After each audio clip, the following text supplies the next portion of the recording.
Welcome to another episode of Retail Media Thursdays with me, David Sequeira, Managing Director here at Sky. Today we have Jonathan Lewis-Jones from Publicis Commerce, and we're going to enjoy a pint, a bit of lunch, and have a good chat about retail media. See you in a sec. Well, welcome, Jonathan, to Retail Media Thursdays here with Sky. First of all, could you just introduce yourself, what you do, your role, etc.? Yes, certainly. So my name's Jonathan Lewis-Jones. I'm MD of Publicis Commerce in the UK, and Publicis Commerce is a global consultancy practice within the Publicis Group that really acts as a wrapper to bring clients the strongest commerce-related assets to deliver against specific commercial challenges. Lovely. And what's your peak of the week? We always like to ask this at the beginning. I think my peak of the week was a recent client meeting in Germany. We were meeting one of our retail clients, a low-cost retailer, and I think strategically, it's a really interesting question. What does retail media mean for a low-cost retailer? You know, if they don't have a supplier base to monetize and they don't have an online sales proposition, you have to start looking at kind of creative ways to monetize their audiences, whether that's, you know, non-endemic advertising in store, for example. Wow, very cool. And we are here in the George IV pub in Chiswick. Your choice. Tell us about it. This is one of my locals in Chiswick, and as well as being a good pub, it's also a great comedy club. So Friday, Saturday nights, they run a night called Headliners, and it's good. You get a lot of big names here on the sort of London comedy scene. Nice. That sounds good. We'll try not to be too funny today, but we'll see. Thanks. So Jonathan, let's kick off with question number one. I think there's no single bullet that's going to solve your Amazon advertising. And we like to describe it as a three-legged stool. You need your advertising, you need your operations, and you need your content, all to kind of come together. Yeah. I think from what we see, Publicis Commerce being created, you know, you had a leg up. You were kind of early into seeing this and how it impacts media investment, merchandising, content. Yeah. And I guess my question would be, how has that gone? How is it working? And what do you see coming in the future? Yeah. So it's been an interesting journey. I think it's a journey that many agencies, individuals in our industry are on. I think we started as a practice within media, and then started to operate across the whole group. And sort of strategically, that feels like the right thing to do, because we talk about commerce very much as a business outcome. How can we help our clients drive sales?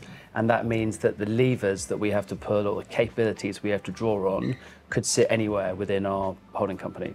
So we don't think that commerce should necessarily sit in any one particular agency or brand, hence why we have Publicis Commerce as a wrapper. And it's interesting, I think we're starting to look at and build more and more integrated products, so we can talk to clients about outcomes rather than kind of individual capabilities. Very cool. Within that, and we think about your capabilities, I think you're the envy at the moment, considering the amount of acquisitions you've made, and I'm particularly thinking here Epsilon, Profitero, and Citrus Ads. How is that all coming together, and what value is that bringing for retail media advertising? So I think, hopefully all the acquisitions that we've been making indicate that we are putting a big strategic bet on e-retail. And these businesses they're very much standalone businesses in their own right, but we are looking for ways to integrate them kind of where relevant. But we are looking to very much build a story around e-retail rather than specifically just retail media. So for advertisers, you know, with Profitero as a base, how can we take that insight and buy retail media more effectively, optimize our e-merchandising content or our SEO, and actually make better commercial decisions in a far more kind of joined up way. And that's then something that can be replicated consistently across markets. So we hopefully see that as the value that we can provide to advertisers. So looking at outcomes in the context of e-retail rather than just kind of retail media in isolation. You mentioned something there, which was around Europe and creating consistencies. Now, I work for a US business, and let's just say that the constant message I get is Europe is one big country, which it obviously isn't. We know it's more complex than that. We know it's very fragmented. I mean, not to mention languages and Yeah. you know, cultural differences, etc. It feels like you made a gamble to solve that with a partnership you've recently done. It was announced towards the end of last year with Carrefour. Yep. I'd love to know a bit more about that and how it works, and you know what it's bringing to the table. Yeah. Yeah, it's interesting. It was a joint venture that we launched last year, and it is a joint venture with Carrefour. And essentially, it's a joint venture with Carrefour across continental Europe and Latin America. And what it means is that we can provide Carrefour advertisers a joined up on-site and off-site retail media platform. And that's being branded as CitrusAd powered by Epsilon. And really the benefit for advertisers is that they're able to build audiences with their own data, but also with Carrefour's transactional data. So you can build this audience based on transactional data, and then that can be activated on-site and off-site through the Carrefour ecosystem. But what's interesting is these audiences are built within an Epsilon clean room, and actually those audiences can then be activated across any other DSPs as well. So there's a level of flexibility. Switching tracks slightly, another thing that I think we're seeing common, and we did a State of Retail Media 2023 survey actually just recently, it's just come out. And one of the things that we saw within that was this kind of shift from shopper marketing and trade marketing budgets into retail media. How are you seeing that? What are you seeing happen in the shopper marketing space, and how you think it's evolving? I think it's a really interesting question, and I think it's at the heart of the change we're seeing within the industry. Because what retail media has started to do is it has fundamentally changed the sort of nature of these supplier funding deals. You know, gone are the old days where brands would negotiate a deal with a retailer, it's one number, no one knows how the money is really spent, it's a sales tax, it's a cost of doing business. Now, retail media gives a level of structure and transparency to those conversations. And I think that means that marketing and sales teams are having to work closer than they ever have before. That's causing a lot of complexity. And with the increased digitization of retail, they're just forced to work much harder. I love the fact you've got job titles like data flow managers appearing in big FMCG businesses. I think shopper marketing is going to change. It has to change.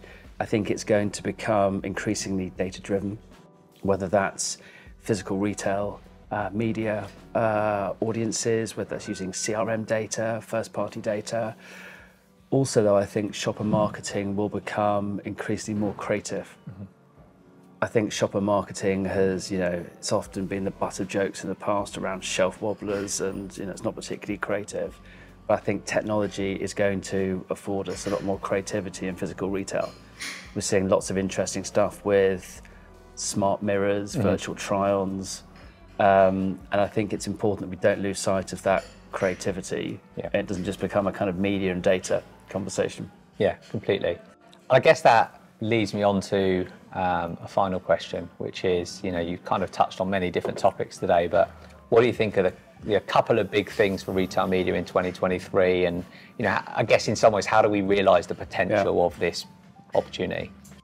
I think a couple of big things, and they're not necessarily going to be new, but I think we'll see increased integration of tech and kind of automation, in this space, whether that's automating on-site optimizations, whether it's having some kind of gated framework where we can't deploy media to a retailer unless the necessary sort of compliance checks have been done. And I know that's a space that we're both kind of working in at the moment. So definitely kind of increased tech kind of integration. I think also there has to be a level of sort of standardization. It's sort of a bit of a Wild West at the moment, and simple things like formats, attribution windows, I think will become much more standardized. We know the IAB are working on that at the moment. I think lastly, probably physical retail. I think what dunnhumby have been doing in the UK with the in-store scanners. Yep. Been really interesting. You know, static display ads on the back of scanners. It's basically one-to-one advertising in store. And I think we'll start to see more of that. And there are lots of interesting suppliers popping up in this sort of smart screen space in physical retail. Yeah, I agree. And actually your point number 2 around, I guess, standardisation is, and I know we're on the same IOB working group, but we're actually going to have Daniel Knapp from the IOB join one of these retail media Thursdays in a few weeks' time. And I'm I in think, good company. Yeah, but I think that's the topic, right? It is around, you know, what we can do to standardise. So we'll get to that. We'll solve it this year. Yeah. There you go. Your phone's ringing. Someone at my front door. There you go. I do like the ring. I've got that myself. Every time someone's at my door, it comes up with a beep. Always the way. But look, thank you, Jonathan. Thanks for being on Retail Media Thursday. We're going to end with 5 quick fire questions. Okay. You don't know what these are. No, so I don't. Think off the top of your head. Okay. You just got to roll with this one. Yeah. Okay. Okay. All right. I've got to think of them first. Here we go. We'll go with favourite food. Sushi. Nice. Me too. Favourite film. This is 40. Favourite band or singer. Jamiroquai. Okay. Let's go with favourite TV show. West Wing. Interesting. And final one. Favourite holiday destination. Alps. Alps. There Definitely. you go. Walking. Skiing or Skiing, walking, anything. cycling, anything. All right. We'll try and do the next Retail Media Thursday at Pro Ski then. Excellent. Sounds good. Yeah, good. Well, look, thanks, Jonathan, for being on, and Perfect. good luck with the rest of this year. Excellent. Thanks. All right. Cheers.